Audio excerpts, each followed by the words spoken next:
Let's talk to an expert in the matter. She has done pretty much all of it. A teacher, principal, worked as an executive director and a school superintendent. Dr. Rebecca Good, welcome to the program. Thank you. Good to be back. So, Dr. Good, with these people, trying to tell you how to raise your child, of course, you have to make your own call, right? As far as what you think is best for your child. Nobody knows your child better than you. You're exactly right. We rely a lot on our parents to help us with the whole child and raising the whole child and instructing the whole child.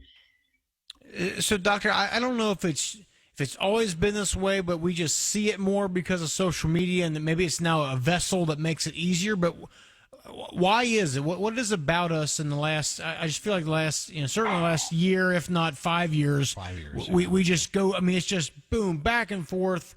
You shame this person, and you take it upon as your responsibility to show how stupid this person is. What is that? Why are we doing this? Well, of course, the anonymity that social media provides is making that feel safe for people to show maybe their true character, or even worse. But when it comes to what's happening at school and whether parents should send their kids or not, and whether people are making them feel bad for whatever decision they make, because it is happening both ways, it's the school's responsibility to make sure that they win the trust of the parents, right? And so what I would encourage parents to do is to ask lots of questions of the school, to go to the school when they're unsure of whether they want to send their child back, and ask questions if the school is not communicating with them. And they should be a lot right now, right? Surveys and maybe Zoom meetings and so forth, so that schools can share the safety protocols that they're putting into place, that they can share the plans that would reassure a parent that school is a safe place to send them when they finally open. So instead of being made to feel bad by family and friends who question the decision of the parent needs to arm themselves with information from the school to say, hey, look, guys, I've done my research. I've gone to the school. I've talked to the principal. I've talked to people in central office, or I've read their documents that they're sending us, and look at all the things that they're doing to keep my child safe while they're at school. Because frankly, school is the best place for my child to be as far as learning. Yes, they will learn okay when they're online, because that was the only choice, right, in the COVID time. But really, school is the best place for our children if we can reassure parents enough. So that's the responsibility of the parent, really, if they're not getting communicated with enough from their own school district. Dr. Rebecca Good is our guest. And Dr. Good, in your 30 plus years in education, did you ever deal with anything remotely like this?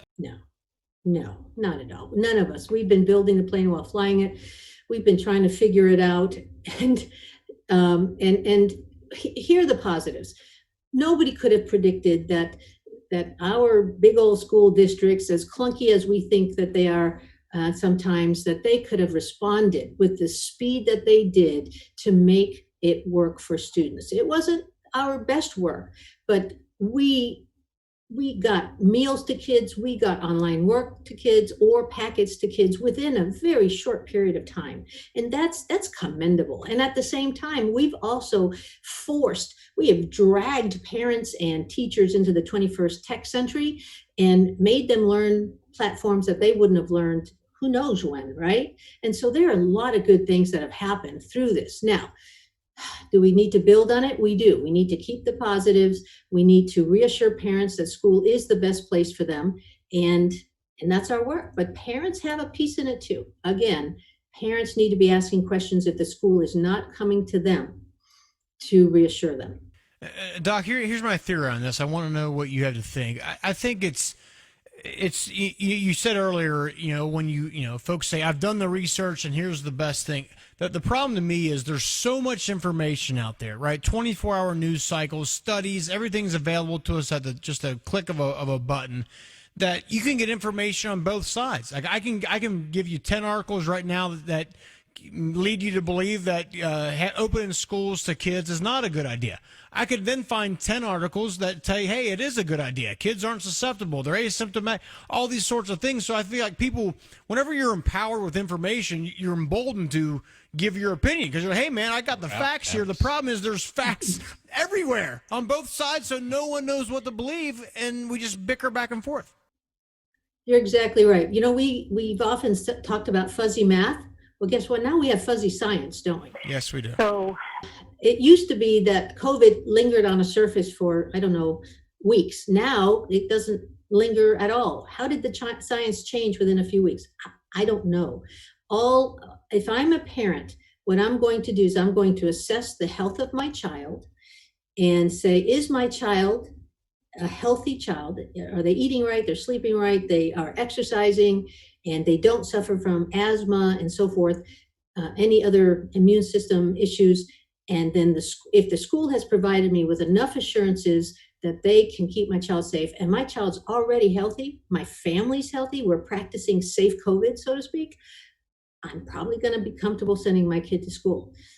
If I have a child who tends to be out a lot because of asthma, I may think differently, and I may say, you know what, I'm going to hold my child back for the first grading period and let the school show me that they can keep my asthmatic child safe, and then I may feel comfortable after the first grading period.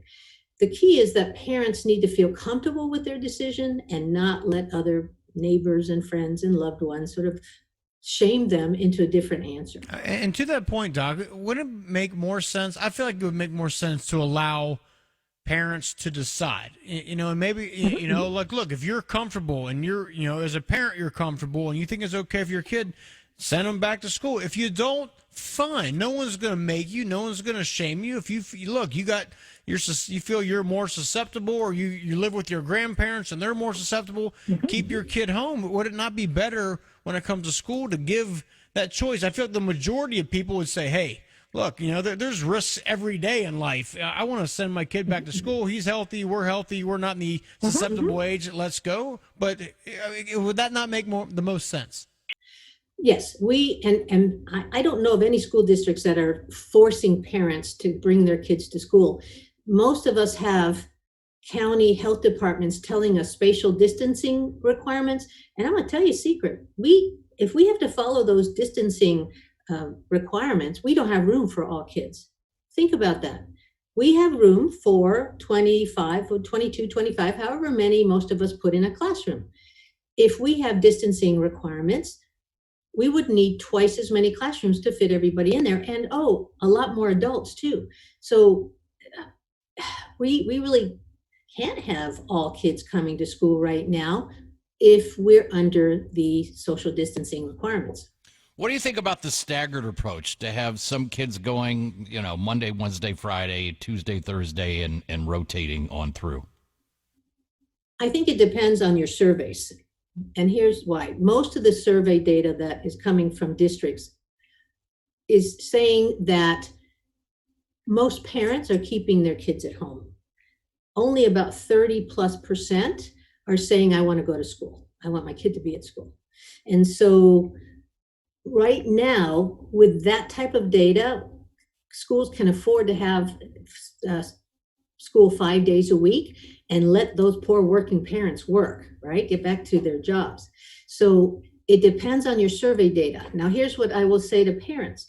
Parents, please answer your surveys. Right now, across the country, it is rare to get an over 30% response rates on. Wow, that's amazing. Yeah.